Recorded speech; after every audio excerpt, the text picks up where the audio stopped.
welcome to today's episode of Barbells, Bikinis and Balance. I'm Storm Kirkham of Storm Effect Fitness, and today I'm so pleased to have Coach Alice Lilly with me. She is a personal trainer here in Dubai, and she specialises in body image and disordered eating or poor relationships with food. Welcome, Alice. Thank you for having me on podcast.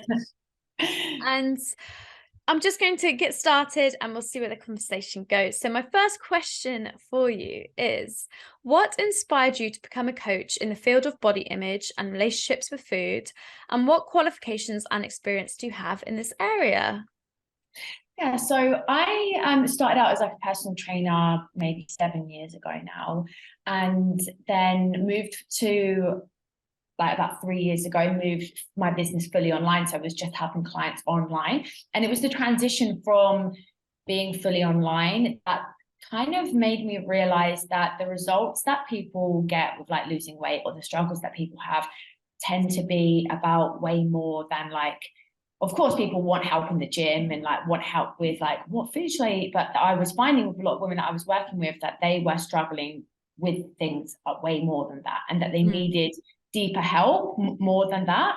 And I had my own kind of battles and struggles with my relationship with food and body image, so I could relate with that. And I was always trying to coach clients from a place of, you know, having seen food as like not good and bad, and trying to help them with creating a healthy relationship with themselves as well, but kind of going on my own journey with that, and you know, having more questions of clients come up led me to like think, okay, I have my own experience with like a bad relationship with food and a negative kind of self-image and stuff.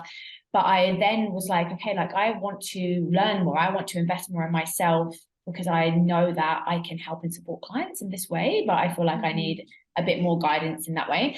And I actually had a nutrition mentor for maybe around just under a year. Her name's Shannon Beer. She's incredible. Like if anyone wants to check her out, she is really, really good. And she helped me to transform my business and knowledge more with supporting clients in a better way around relationship with food, self-compassion, body image, and things like that. So she was a real game changer for me with my knowledge. And then I also have completed EIQ Nutrition. If I don't know if you've heard of that, it's run by Amelia Thompson and Emma. I can't remember her last name actually, but she's very big in like the fat loss industry. Okay. Scottish ESG Fitness, her name is. And yeah, so I've done their course around nutrition, but it's also about nutrition, but body image, healthy relationship with food. So, and then also my own kind of experiences and struggles has helped me to take the practical knowledge that I've learned and put it into a way that is a compassionate form of coaching with people, you know, that it's not just reading off a textbook and helping clients. It's, you know, I can understand how you feel because I felt that same way as well, kind of thing. So yeah, exactly. And it's like, if you talk the talk, you should have walked the walk, and people will gravitate towards you more if you have also been through your own journey that you're trying to help them with, and it really does help to tap into their psyche. So yeah, that's fantastic. I love the journey you've been on, and it's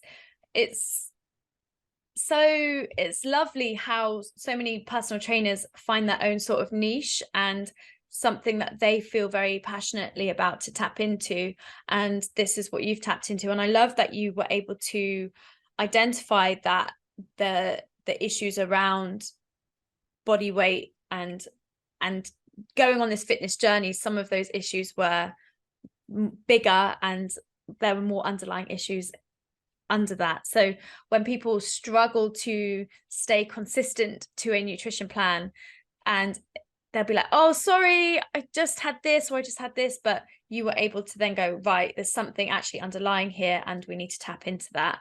Because if you are saying you want a goal, but your actions aren't aligning with it, then there's something deeper. Yeah, exactly. And that's like, of course, not always the case for everyone. Sometimes, you know, people aren't struggling with an unhealthy relationship with food. But for a lot of people, if they have been going on different diets and feeling like they're really struggling to lose weight, or feeling like, you know, I've tried everything to lose weight, nothing seems to work for me. Sometimes people can see that as like, oh, you know, you're just lazy, or you just can't, you haven't got enough willpower. But actually, when you can look into the deeper side of it, there is a lot that people are struggling with. You know, someone might have been using food as a form of emotional comfort for grief or for like trauma that they've been through in their life, and being told that they're lazy is just like making them feel more ashamed and stay stuck in that kind of cycle, where like, you know, having coaching that can help people to feel understood is, you know, what some people need.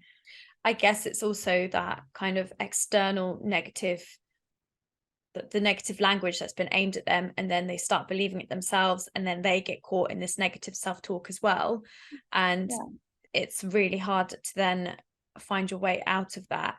And it's interesting now, even when I come across people in my day-to-day life, there's some things that they might comment on or say, and I kind of go, oh, there's definitely something underlying there, but obviously unless they are asking for my help, I don't just give it out. Exactly. But it's interesting when you can recognize it and you can see that there's a lot of negative self-talk there. So I personally, I like to look at self-esteem quite a lot with my clients as they come to me. As in their initial stages, I look at their self-esteem and their negative self-talk versus their positive self-talk, and we do a little bit of work on that.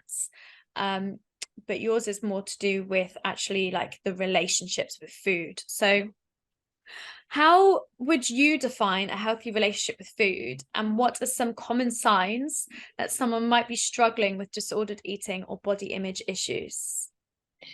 So a healthy relationship with food would look like that eating and giving yourself permission to eat all foods and having, you know, and feeling good about that, you know, would be like the absence of food rules. So no saying that, you know, well, I can eat whatever I want, but I can't eat after 6, or, you know, I can eat whatever I want, but I just don't eat carbs, or I don't cutting out certain foods or anything like that. So the absence of food rules, giving yourself permission to eat all food, not using food as a form of emotional escape or comfort. That can be a negative sign of a sign of a negative relationship with food, using food as an emotional comfort. And feelings of guilt or shame after eating food, you know, being free from that. So if you notice that you are feeling guilty after eating certain foods, again, that these are all things that would be a sign of having an unhealthy relationship with food.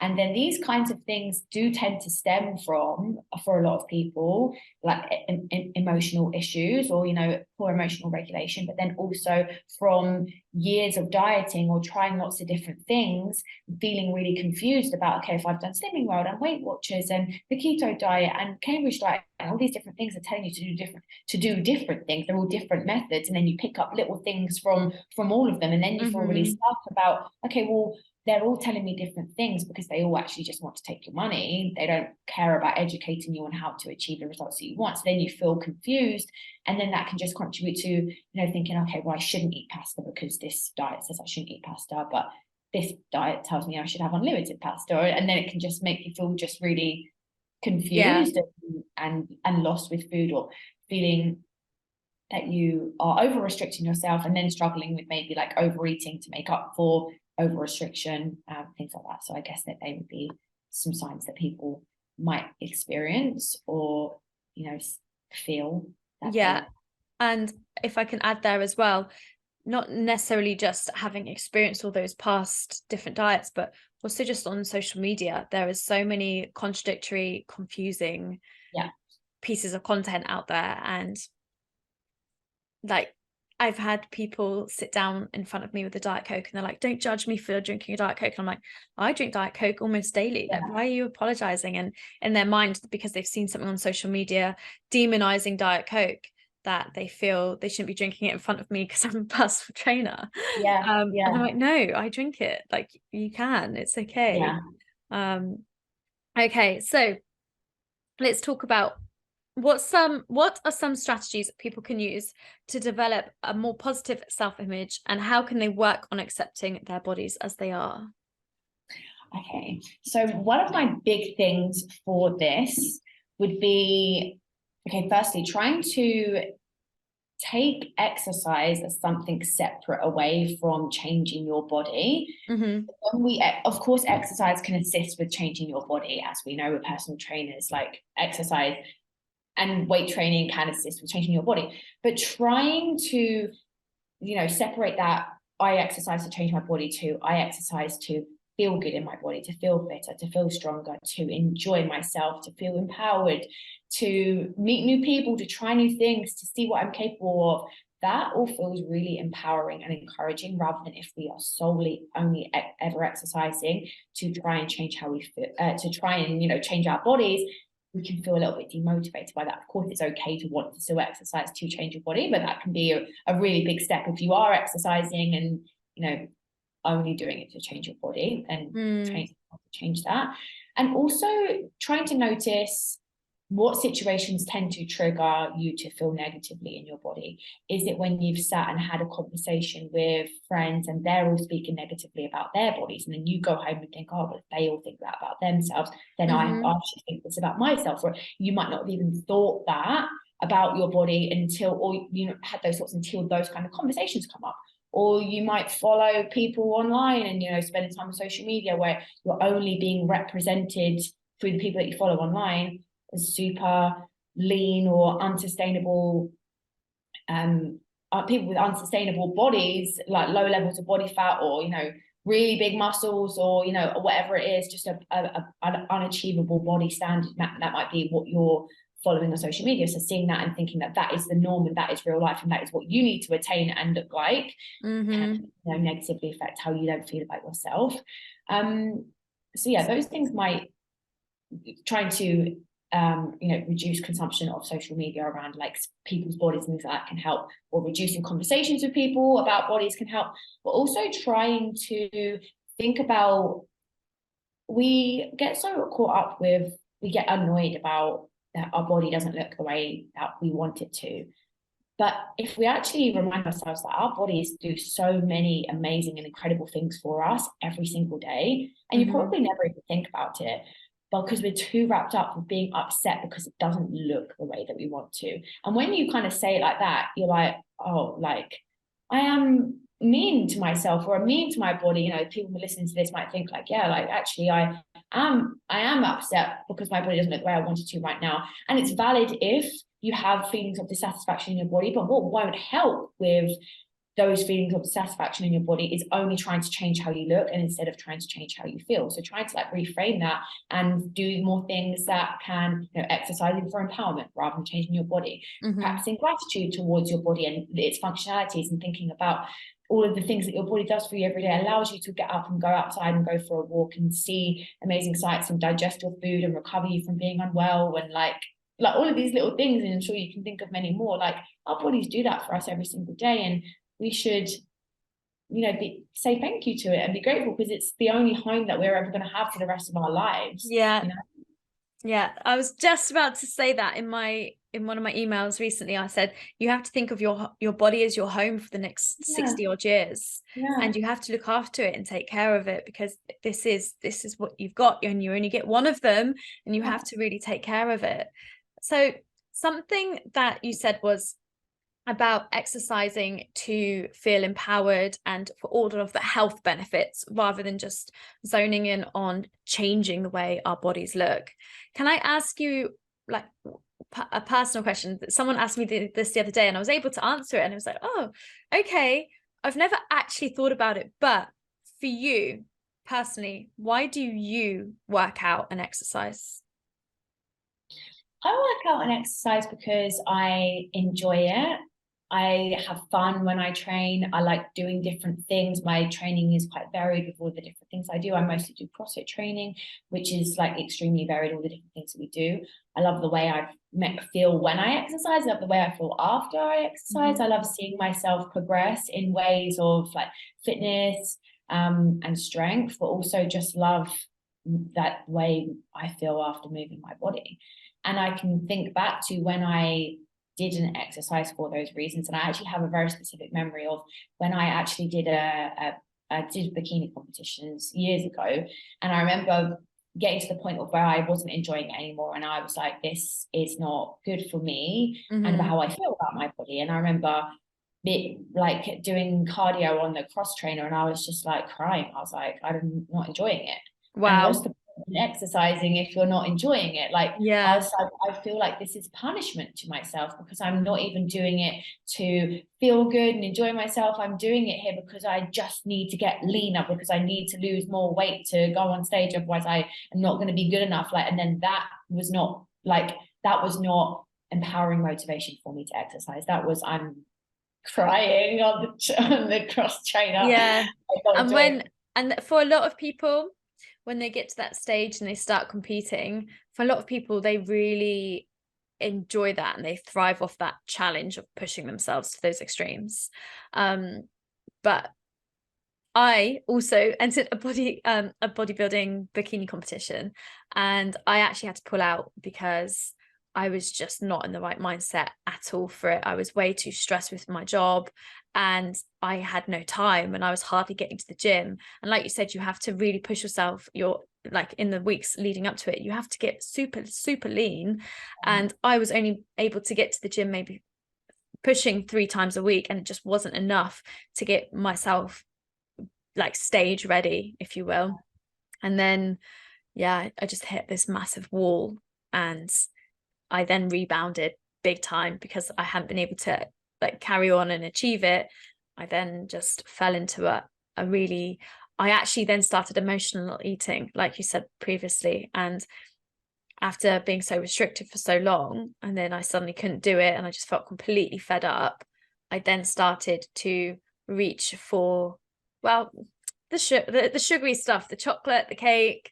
And I know, and I recognize it now in myself, I really was emotionally eating, and it was to try and feel good, to get me, I was feeling so stressed and so fed up that it was something to reach for off that path of stress. And for that brief moment, it made me feel good, but then it was then attached with this, well, I gained weight a lot. I gained weight very quickly. And for me, what I exercise for now is like, I want to feel mobile in my body. I want to feel athletic in my body. And I got to a point where I was looking in the mirror and I was like, I don't feel like this is my body. I was so disconnected from it because I hadn't been training and I had neglected it for a period of time, that I was like, I don't feel like, I feel like this is just a vessel I'm walking around in right now. I don't feel connected to it. And that's also why I love resistance training, because you really create that mind muscle connection and you can feel everything moving, and you're like, this is me, and I'm proud of this, and I'm moving it for all the right reasons. So I love both of our journeys. It's funny how we both were kind of prepping and have now, like, it was almost a lesson for both of us in a way, like 100%. big time. Yeah, for because different I reasons. also had a kind of similar experience to you, like afterwards, not like giving up competing and not doing it anymore. I also rebounded in the sense of, I felt so overly restricted for such a long time for prepping for competitions for like almost 2 years, and then never actually eating enough food to feel full for a lot of the time. So then I struggled with that connection with my body of like, how do I eat just to eat, rather than eating on a meal plan and checking in with a coach or having to constantly be cutting or bulking. I was like, how can I just live my life? I don't want to do, how do I just eat? How do I just eat like a normal person? And everyone would say like, oh, when are you going back to normal? And I was like, well, I don't even know what normal is. I don't know how. I remember I used to struggle with binge eating or emotional eating and just general like overeating, because I just felt so restricted for so long that like I felt like I just had freedom and I just wanted to like go crazy essentially. And I remember sitting in my car when I used to work in like an office job before I became a personal trainer, and I was sitting in my car, like I went and bought loads of food in Sainsbury's, and I would sit and eat it in my car, and then I would sit and cry about it. And then, like you said, it's like the comfort in the moment, and then afterwards you're like, what have I done? Or like, what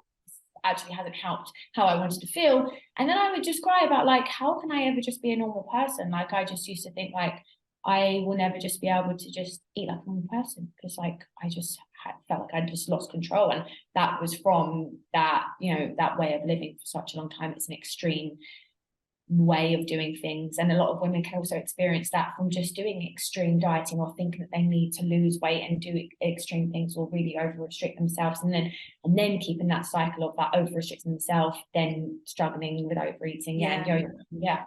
literally the yo-yo dieters, and it just doesn't do your body and your metabolism any favors, does it? Yeah, it's I feel like these experiences have actually made us both better coaches as well, because 100%. Yeah. like when you exit that sort of period of restriction, I think I would have really benefited if I'd had someone there to just be like, right, Stormy, if you're not doing it anymore and you've been eating in this really low deficit, I'm going to help you now come out of the deficit. And for people listening, there's something called a reverse diet, where you slowly increase your calories, and it will stop you from just gaining weight really quickly, because your body just adjusts slowly over time to then increasing your calories again. And that's something now I feel very like strongly about, if my like, and looking after my clients and making sure that they're never just left. If they, or say they left my coaching for whatever reason, I would insist on saying, right, this is an exit strategy should you choose to use it, but I don't want you to then just go off and, like you say, not know how to eat properly, and then just suddenly gain all that weight that they've tried so hard to lose, to be at a healthy weight. So yeah, it's been a journey. But I think you're so right. It does, that our experiences make us who we are as coaches, because we can relate. We don't never want our clients to feel the way that we felt back then. Like I also would have appreciated coming out of that phase of my life with having someone to teach me that, you know, my body is not the most important thing, or the way my body looks is not the most important thing in the world, because that was what I just had those experiences that made me feel that, and then I just became so obsessive. And then when you gain weight, it's the worst thing ever, because you have this huge sense of my body is the most important thing, or the way I look, my appearance is the most important thing. And then if you don't look the way you want to, then it really negatively affects your body image. And then you're just in a cycle of trying to chase feeling better in your body by changing your body. But whilst we can change our bodies and feel better about our bodies, the real change in like feeling that it's going to help us for the rest of our life comes from actually doing inner mindset work around how we feel about our bodies, rather than just trying to speak and finding new whys, and actually creating more positive whys in your mind. Exactly. Definitely. Okay, so while we're talking about kind of emotional eating, and how can people differentiate between physical hunger and emotional hunger, and what are some ways to deal with emotional eating? So earlier, remember when you said that you struggled with emotional eating, and it was like for sweets and chocolate, things like that. Like when you have emotional hunger come on, it's usually for specific things like that. It's for comforting foods. It's for, I want chocolate, or I want this certain food that is going to comfort me, and that's what I want, or I want this takeaway, or, you know, whatever it is. Emotional hunger tends to be drawn to specific foods for a certain sense of comfort, whereas normal, genuine hunger, you would just be hungry to eat a meal, you know, your next meal, or the next food that you have planned, or, you know, a snack from the cupboard, or just anything really, rather than it being about a specific food.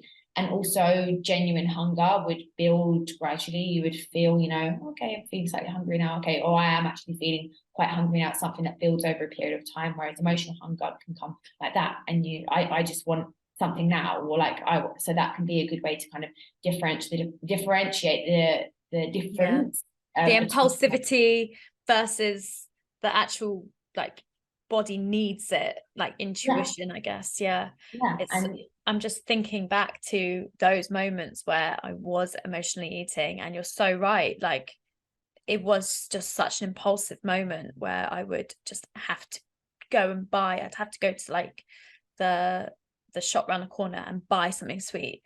And I like, well, not just one thing either. It would be like I was trying to feed my emotion. I was trying to feed my emotions. I like food, and this is what is where a lot of people have like guilt and shame around this as well, because food can be an addiction for people to comfort and cope with their negative feelings or experiences, just in the same way that people turn to drugs and alcohol to deal with those things. But say people who are struggling with maybe using drugs or alcohol would get different help, in the sense that if someone is struggling with food would need different help as well. And also, whilst people might feel more stigma attached to it, because someone who might be really struggling with emotional eating and gain a lot of weight, then be deemed as lazy, or, you know, just doesn't care about their health, when actually that is simply not the case. That is like, you know, fat phobic generalization of saying that people in bigger bodies are lazy and, you know, that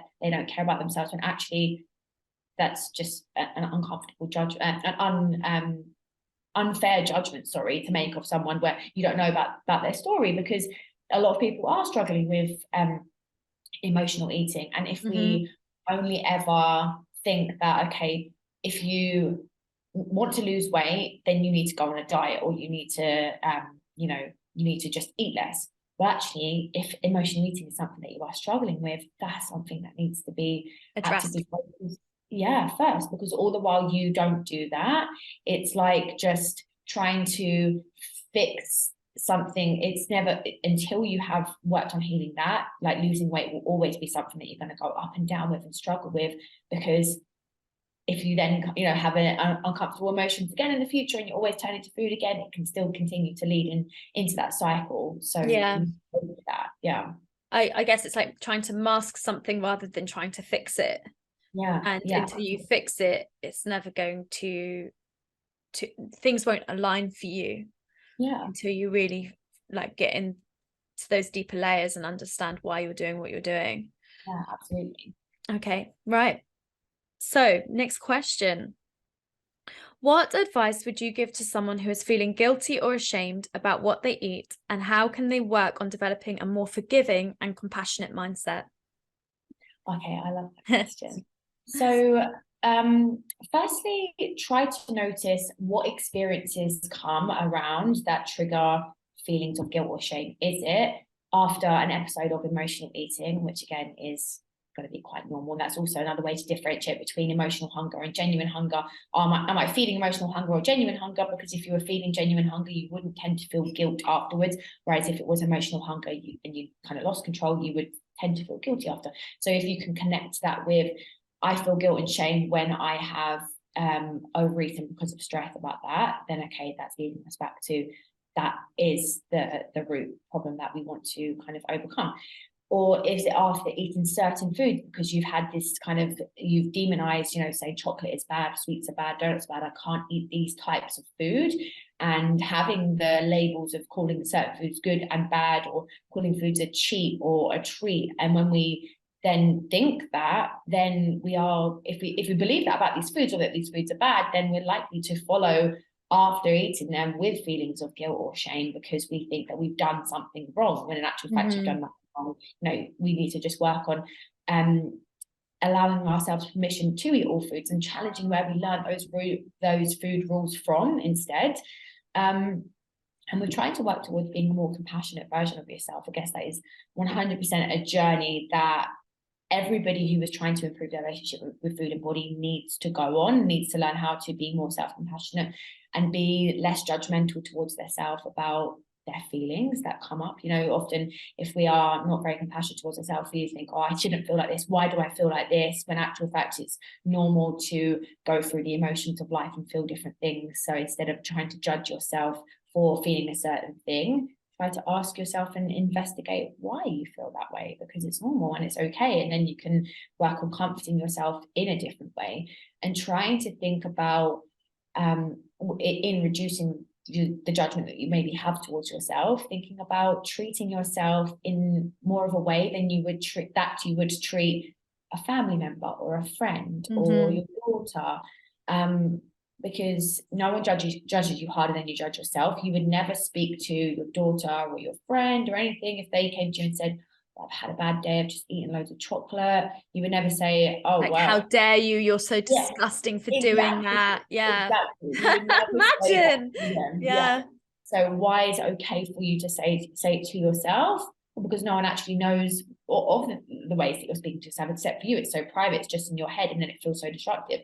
So another good tool to help with that as well can be journaling, to actually write out your feelings, to release how you feel. That can be helpful as well. And just thinking in the moment, how would I speak to my friend or family member about this kind of problem or worry if they came to me and said that they felt this way.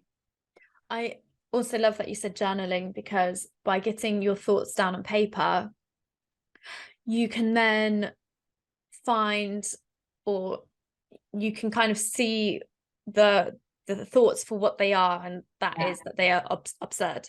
And because there's no evidence that really supports that, and you can see actually you're being overly critical, or there's actually no evidence to support that you are a weak, like disgusting person for doing this. Like the evidence in the world is actually completely counteracts that, and you're a very kind person, you're very driven, and you're very strong for getting through the days. For some people it's just waking up and getting out of bed that makes them a really strong person, considering they might be going through something.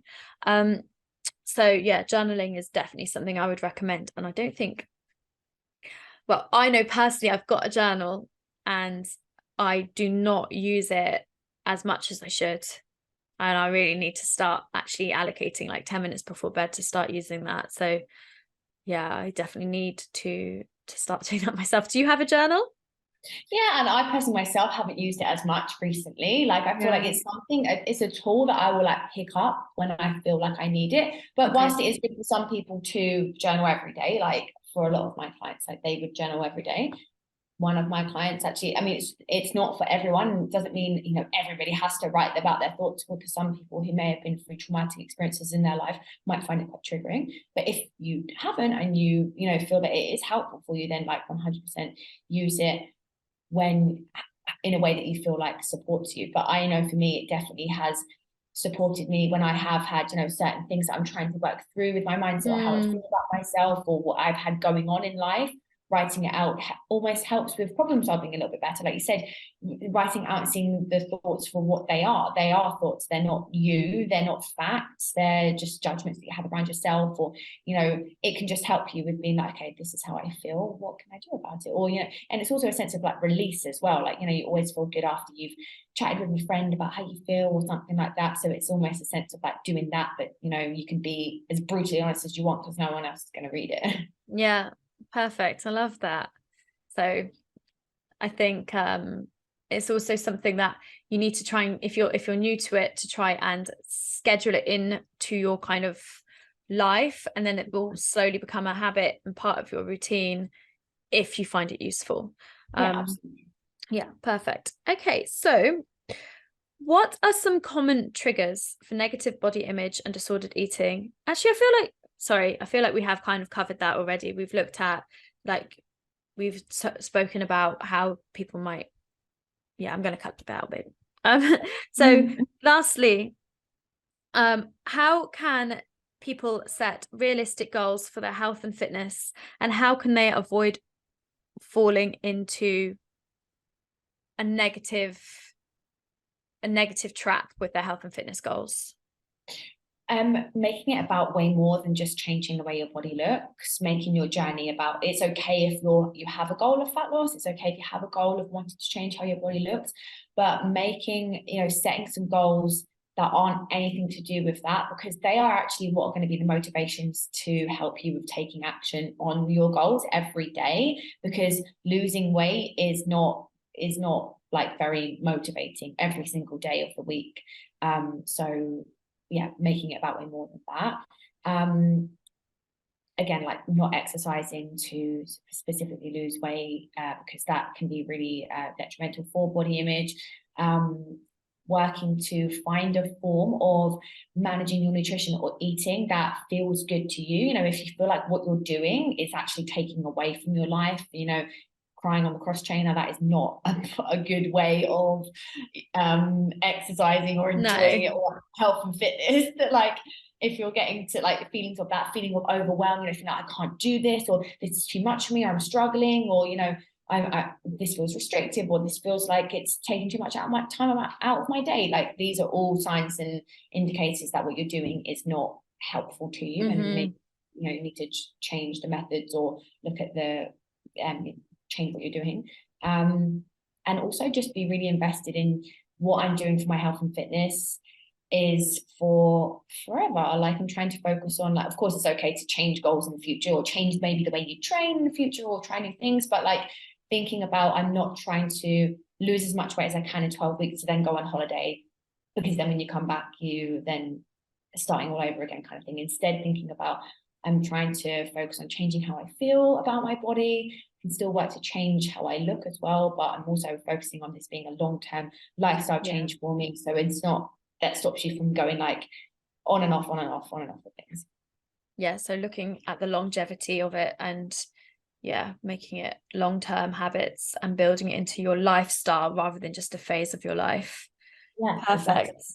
And there was something that crossed my mind from something that you just said. Just give me a second. That was it. So like you were saying, you were prescribed the cross-training cardio that you were doing? Yeah, because I was going to say, as a coach, I really try to get my clients, if they are really disliking something, I want them to tell me. I don't want them to try and keep it in, and they're just like you say, otherwise they're going to start associating exercise with punishment, when actually it should be something that you enjoy doing. And I would just say to anyone listening is that if you are currently doing something that you're really not enjoying and your coach has given it to you, then just tell them that you're not enjoying it. And if they care about kind of your mental well-being and that kind of long-term relationship with exercise, they should be able to find an alternative for you to do. Yes, exactly. Yeah, there's no like one size or way of doing things that has to be done. Like, it's about, if it's going to be about longevity, you have to enjoy it. So if you're not enjoying something, and that just might naturally happen sometimes, you like lose the love for things or enjoyment factor. So it's okay to look to try something different on it. Yeah, exactly. There's, like you say, there's so many different ways of doing things, and if someone wants to finish a session feeling a little bit tired, then maybe at the end I might, in their resistance program, I might put a little quick circuit for them to feel like because there's still so many people that feel like they have to be like absolutely exhausted at the end of the workout to feel like they've worked out. And that's something I'm trying to like overcome with quite a few of my clients, just to make them understand that resistance training in particular, that it feels hard at the time, but at the end of the session they might feel surprisingly like okay walking out the gym. So is there anything you want to say before we close for this episode? I just hope that people can take away from this and think that or be reminded that their bodies or their appearance are not the most important thing about themselves and their lives. That's something that I just struggled with. Throughout the years of struggling with my relationship with food and body, was that I had such a big hyper focus on my appearance is the most important thing about me, and that belief led me to just take negative actions on food and exercise. So actually now not having that belief and genuinely believing that has helped me navigate negative feelings towards exercise or food in my body. So maybe take that little message away. Oh, it's been an absolute pleasure to speak with you today. Thank you so much. Thank you. I really enjoyed it as well. Thank you.